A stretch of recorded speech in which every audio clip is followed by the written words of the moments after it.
మనకు దైవం యొక్క శక్తిని, దైవం యొక్క గుణగణాలని మన ముందుంచేది. షడ్విధం స్తోత్ర లక్షణం అంటారు. 6 లక్షణాలతో కూడుకున్నటువంటిది స్తోత్రం. ఆ 6 లక్షణాలు కూడా భగవంతుడి యొక్క తత్వాన్ని, భగవంతుని యొక్క గుణాన్ని, భగవంతుని యొక్క శక్తిని, భగవంతుని యొక్క సామర్థ్యాన్ని, లక్షణాన్ని అన్నింటినీ కూడా మనకు తెలియచెప్తుంది స్తోత్రం అనేది. అందుకనే స్తోత్రం షడ్విధం స్తోత్ర లక్షణం అంటారు. అలాంటి స్తోత్రాలు మనకు భారతీయ వాంగ్మయాల్లో, ప్రత్యేకించి హిందూ సనాతన ధర్మంలో ఒక్కొక్క దైవానికి స్తోత్రం ఉంది, సహస్రనామంతో ఉంది. కానీ ఒక్క లలిత అమ్మవారిది మాత్రమే లలిత రహస్య సహస్రనామం అంటారు. ఇందులో ఎందుకు రహస్యం అనే పదం చేర్చారు అనంటే, మిగతా స్తోత్రాల్లో దైవము యొక్క శక్తిని చెప్తుంది, కానీ లలితలో మనల్ని శక్తివంతులుగా మార్చి తాను మనల్ని కలుపుకొని మనము తాను ఒకటయ్యున్నటువంటి అభేదాన్ని అందిస్తుంది లలిత అమ్మవారు. ఆ స్థాయిని అందుకోకపోతే, ఆ స్థితిని మనం అర్థం చేసుకోకపోతే, ఆ శక్తిని కనుక మనం గ్రహించకపోతే, మనం ఇలా పూజ చేస్తూ ఉంటే, పూజ చేస్తూ ఉన్నా, పారాయణం చేస్తూ ఉన్నా, పూజ చేస్తూ ఉన్నా, ఇది ఒక కర్మ మాత్రమే అవుతుంది, ఇది ఒక క్రియ అవుతుంది. ఇప్పుడు రైతు పొలం దున్నాడు, విత్తనాలు చల్లాడు, నారు నాటారు, వర్షం పడింది. దానికి అంతటికి ఫలితం ఏంటి? పంట చేతికి రావడం. పంట చేతికి వచ్చింది, తాను తినలేదనుకోండి, ఉపయోగం ఏంటి? ఫలితం లేదు. కాబట్టి పంట చేతికి రావడం ఒక ఫలితం అయితే, దాన్ని ఆస్వాదించడం, ఆ పంటని తాను అనుభవించడం.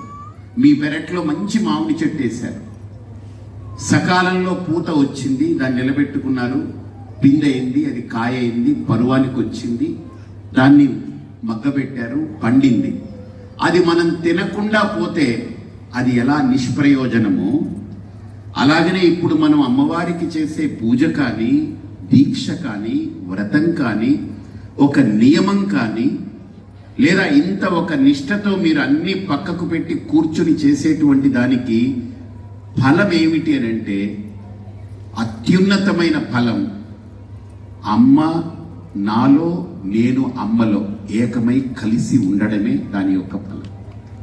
అంటే అమ్మ నాకు ఏ క్షణము దూరం కాని విధంగా ఉండడం. ఉదాహరణకి సైన్స్లో కూడా ఏమంటారంటే, ఇప్పుడు మనం ఉన్నాము అని అంటే, బయట మన తల్లి తండ్రి చనిపోవచ్చు కాక, కానీ మనలో ఎక్స్ క్రోమోజోమ్ రూపంలో తల్లి, వై క్రోమోజోమ్ రూపంలో తండ్రి ఇద్దరు బతికే ఉంటారు. ఎక్స్ వై క్రోమోజోమ్ రూపంలో మనలో తల్లి తండ్రి బ్రతికే ఉంటారు. మనం అనేది ఏమీ లేదు. మన తల్లి నుండి ఎక్స్ క్రోమోజోమ్ వస్తుంది, మన తండ్రి నుండి వై క్రోమోజోమ్ వస్తుంది. అంటే తండ్రి యొక్క ధాతువు, తల్లి యొక్క ధాతువు కలిస్తే మనం అయ్యాం. కాబట్టి ఈ శరీరంలో తల్లి తండ్రికి వేరుపాటు లేదు. బయట భర్త రావచ్చు, బయట భార్య రావచ్చు, కానీ తల్లి తండ్రి బయట నుంచి రారు, కడుపులో నుంచి వస్తారు, లోపల నుంచి వస్తారు. అంటే ఈ సృష్టిలో విడదీయరాని బంధం తల్లి పిల్లది. అలాగనే ఈ సృష్టిలో ఆ బంధాన్ని విడదీయొచ్చు. యముడు అనేవాడు ఒకడున్నాడు, మృత్యువునిచ్చి తల్లిని తండ్రిని వేరు చేయొచ్చు. అలాగనే తల్లిని బిడ్డని వైద్యుడు కూడా విభజిస్తారు. ఎలాగా? బొడ్డు కత్తిరించి బిడ్డని తల్లిని వేరు చేస్తారు. ఆఖరికి ప్రాణం పోయినప్పుడు మన నాడులన్నీ కత్తిరించి మృత్యువు కూడా మనకు తల్లికి దూరం చేయొచ్చు.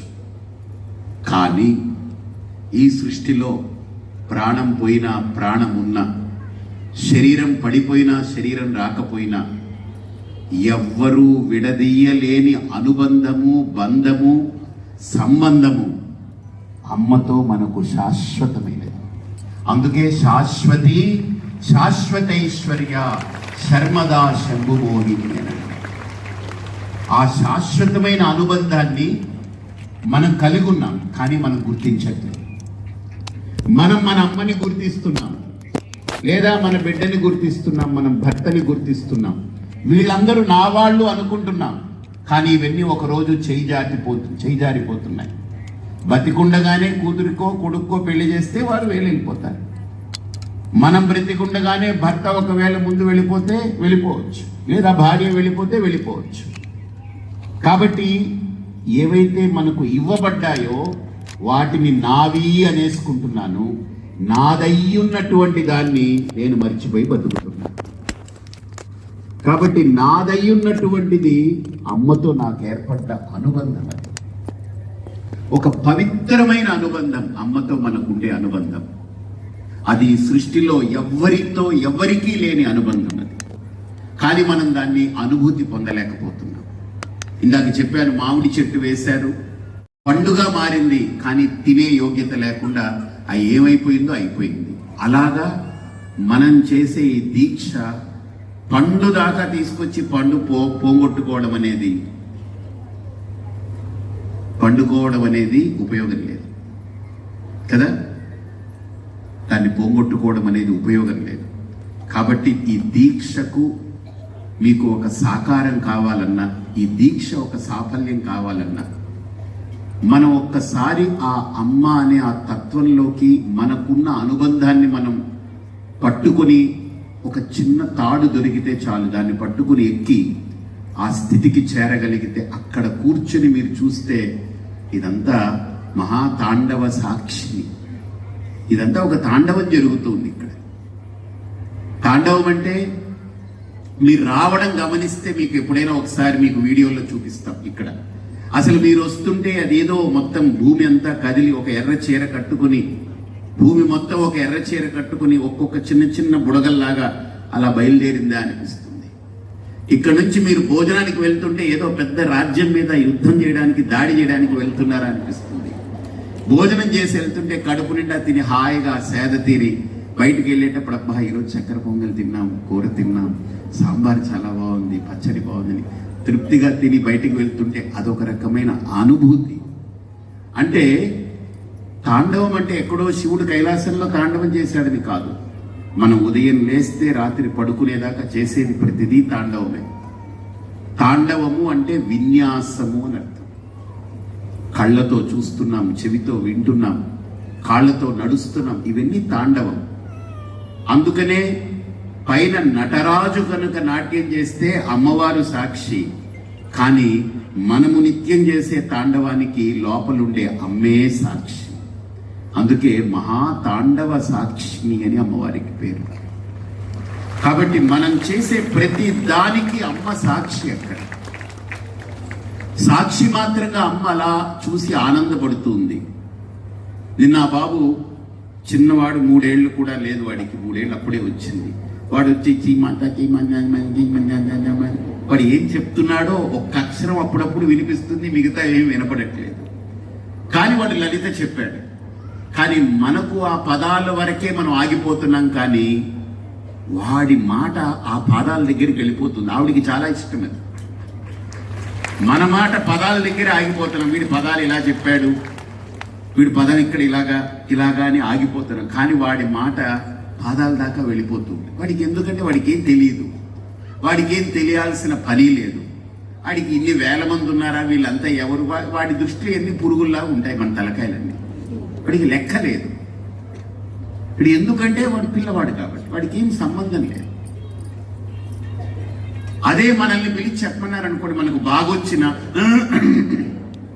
ముందు అన్ని సవరించుకొని సర్దుకొని, ముందు గుండెలో ధైర్యం తెచ్చుకొని, అందరిని చూసిన తర్వాత కొంతసేపు అలా కళ్ళు మూసుకొని, ఎందుకంటే మన లోపల అన్ని ఉన్నాయి. అప్పుడు మొదలు పెట్టాలనుకోండి, శ్రీమాత, శ్రీ మహారాజ్ని, శ్రీమత్, శ్రీ మహాశనేశ్వరి మొదలు పెడతారు.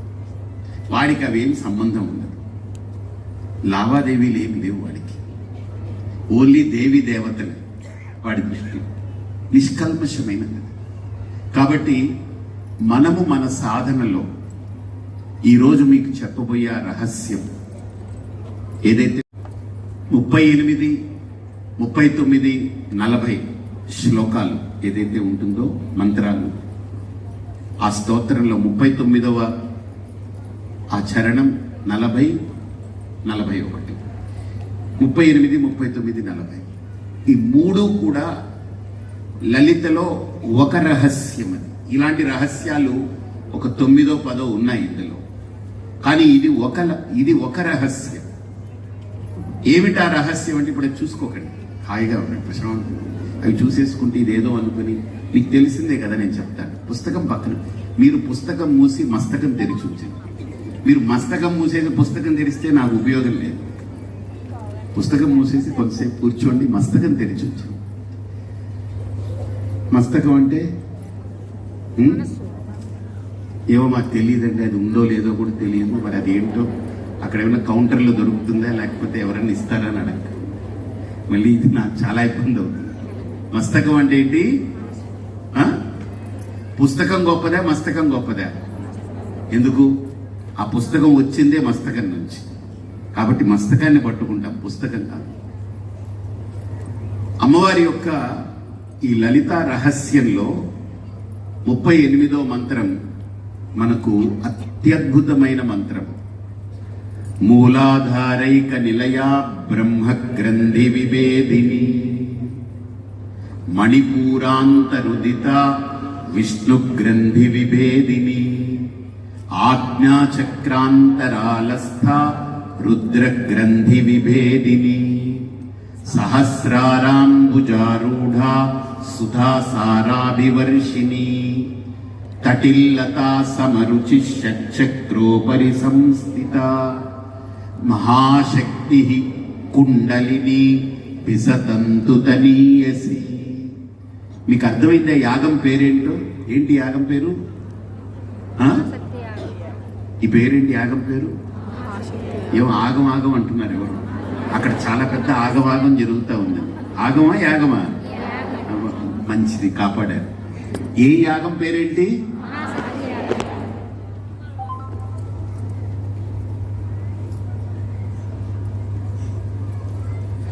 మహాశక్తి అని దీనికి పేరు. ఎందుకు మహాశక్తి యాగం పెట్టాము అని? ఏదో మహాశక్తి అంటే మహాశక్తి ఏమో చాలా గొప్పదని, అది ఒక అర్థం కావచ్చు, కానీ అసలైన అర్థం ఈ మంత్రంలో మనకు లభిస్తుంది. ప్రతి మనిషికి 3 గ్రంథులు ఉంటాయి. 1 బ్రహ్మ గ్రంథి, 2 విష్ణు గ్రంథి, 3 రుద్ర గ్రంథి. బ్రహ్మ గ్రంథి 2 చక్రాలతో ముడిపడి ఉంటుంది. 1 మూలాధార చక్రము, 2 స్వాదిష్టాన చక్రం. ఈ 2 చక్రాలతో ముడిపడి ఉంటుంది. 2వ గ్రంథి విష్ణు గ్రంథి, ఇది మణిపూరక చక్రము, అనాహత చక్రం. తర్వాత రుద్ర గ్రంథి, ఇది విశుద్ధి చక్రము, ఆజ్ఞా చక్రం అనేటువంటి దాంతో ఉంటుంది. ఎన్ని గ్రంథులు? 3 గ్రంథులు. చక్రాలన్నీ 6. అంటే 6 చక్రాలని 2 విభజించి బ్రహ్మ గ్రంథికి 2 చక్రాలు, విష్ణు గ్రంథికి 2 చక్రాలు, రుద్ర గ్రంథికి 2 చక్రాలు పెట్టారు. ఇది ఎంత గొప్ప సైన్స్ అని అంటే, ఇది నేను ప్రాక్టికల్గా ప్రూవ్ చేయడానికి ఒక మిషన్ తీసుకొస్తున్నా. కాకినాడకి తేవాలనుకుంటున్నాను. అదొక 25 లక్షలు ఎంతో ఖర్చు అవుతుంది. అందులో మన 5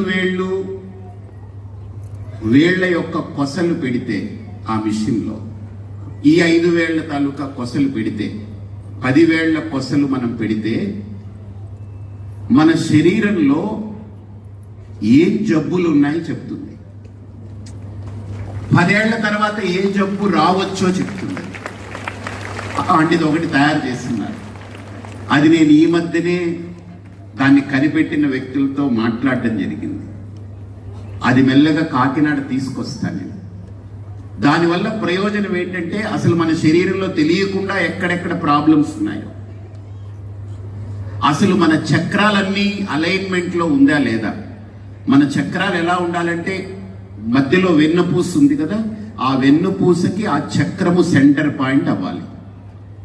అలా కనుక ఈ 6 చక్రాలు ఉండగలిగితే అది ఒక అలైన్మెంట్.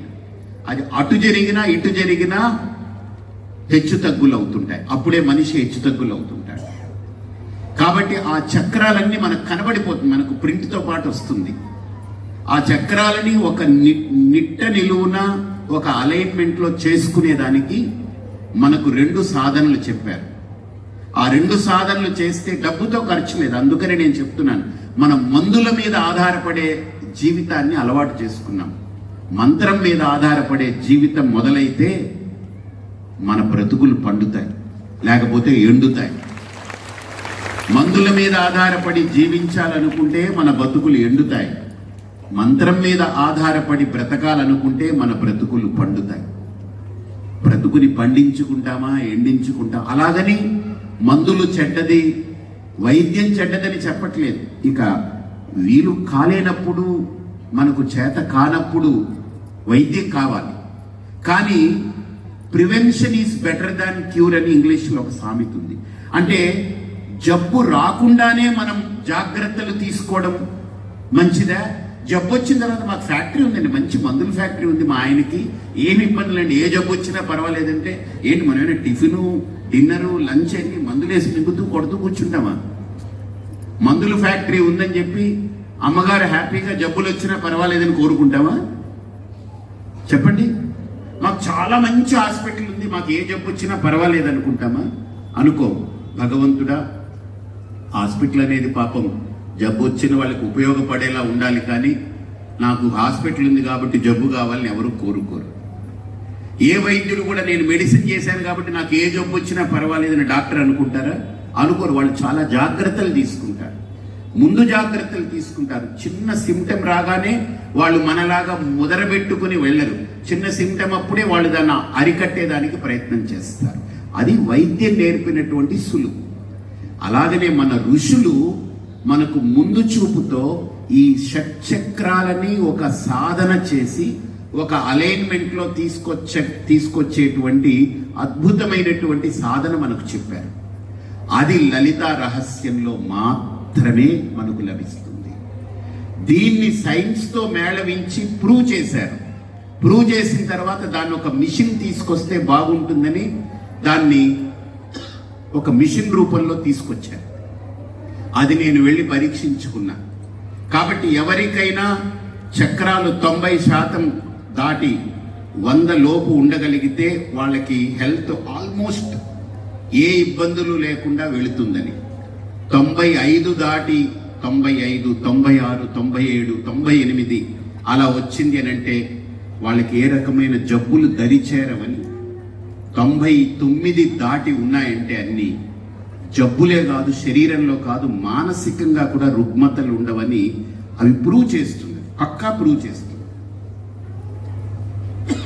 అది నేను ప్రత్యక్షంగా చూసి నాతో పాటు ఉన్న వాళ్ళకు కూడా నా వరకే ఇలా చూపిస్తుందా ఏమో, నేను చేయబడితే ఇలా చక్రాలన్నీ ఇలా ఉన్నాయి, మిగతా వాళ్ళకి ఎలా ఉంటాయని చూస్తే వాళ్ళకి ఇటు కొన్ని అలా ఉండడం చూసి నాకు అనిపించింది అందులో వాళ్ళకి ఎక్కడ ప్రాబ్లం ఉందో అది చెప్పేస్తుంది. నాకు అనిపించింది మనం ఈరోజు ఈ యంత్రం తెస్తేనే సత్యం అని అనుకుంటున్నాం, కానీ ఈ మంత్రంలో యంత్రం కంటే గొప్ప శక్తి ఉంది అనేది మనం మర్చిపోయి బతుకుతున్నాం. ఈ మంత్రం అదే చెప్తుంది, కానీ మనం యంత్రం మీద ఆధారపడాలనుకుంటున్నాం కదా.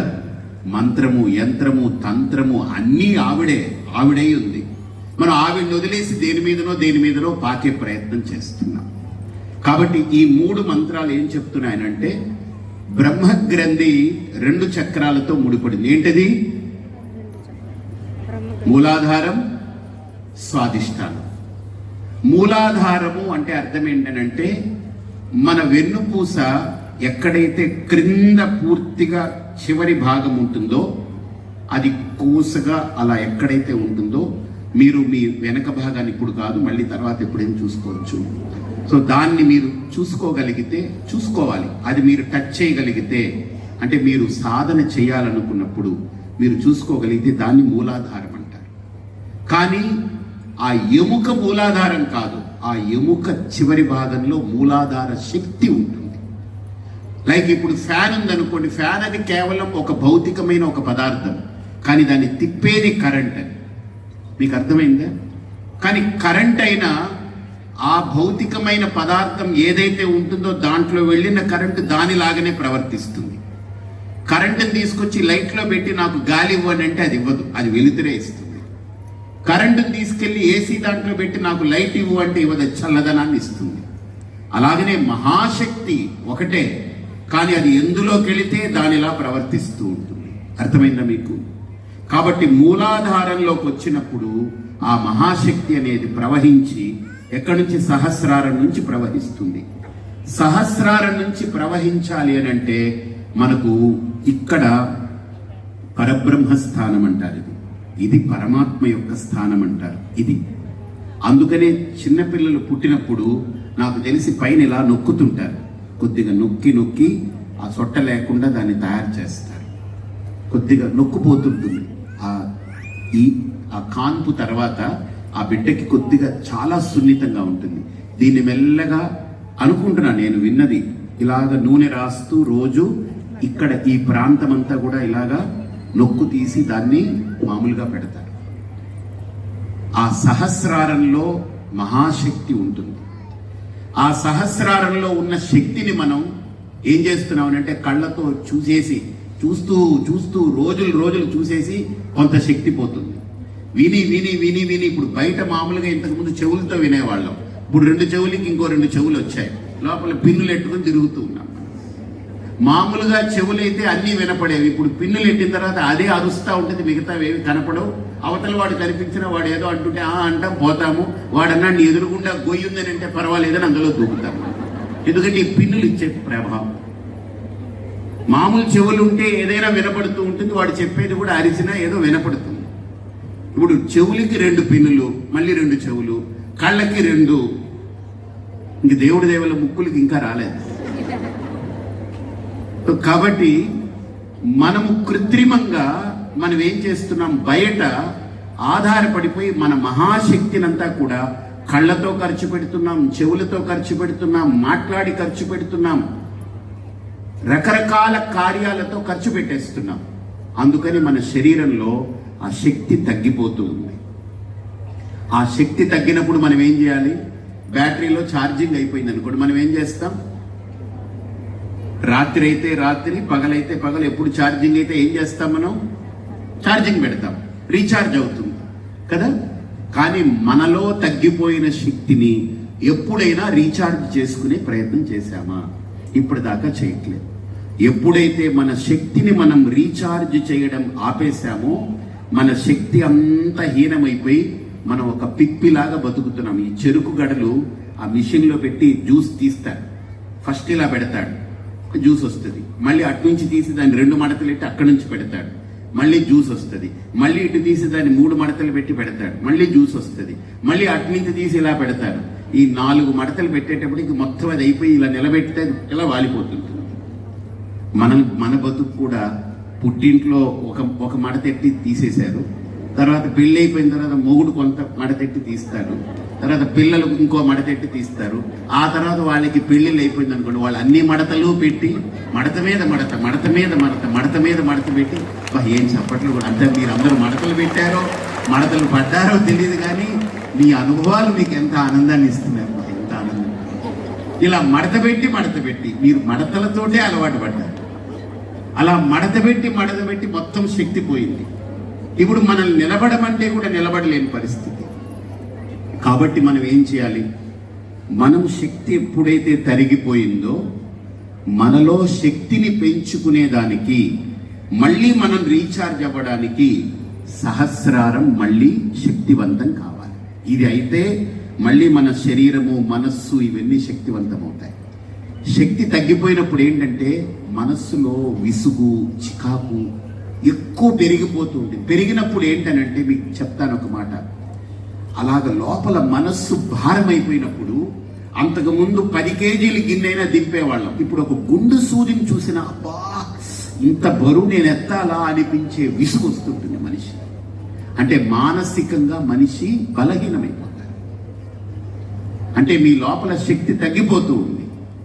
ఒక చిన్న పేపర్ ముక్క తీసి అక్కడ పెట్టాలన్నా మళ్ళీ పెడదాం లేదు అనిపిస్తుంది. అంటే ఒక రకమైన నిస్త్రాణత, ఒక నిర్వీర్యము, ఒక నిస్తేజము, ఒక నిస్పృహ. వండుకుంటాం, తినాలి అంటే కూడా వెళ్ళి ఇప్పుడు తినాలా అనిపించే పరిస్థితి వస్తుంది. ఒక్కోసారి ఏం వండుకుంటాంలే, ఏది ఉంటే అది పడేస్తే తినేస్తాం. అంటే ఇలాంటి నిర్వీర్యతతో మనం బ్రతకడం అనేది అవసరం. ఏదో బతికేస్తున్నాం, ఏదో బతుకు అయిపోతూ ఉంది. ఒకరోజు ఏమోలేండి బాబు, అయిపోయింది, బతికేసాం, అయిపోయింది అన్నట్టు అయిపోతుంది. అలా కాకుండా అమ్మవారి యొక్క రూపమే మహాశక్తి రూపం.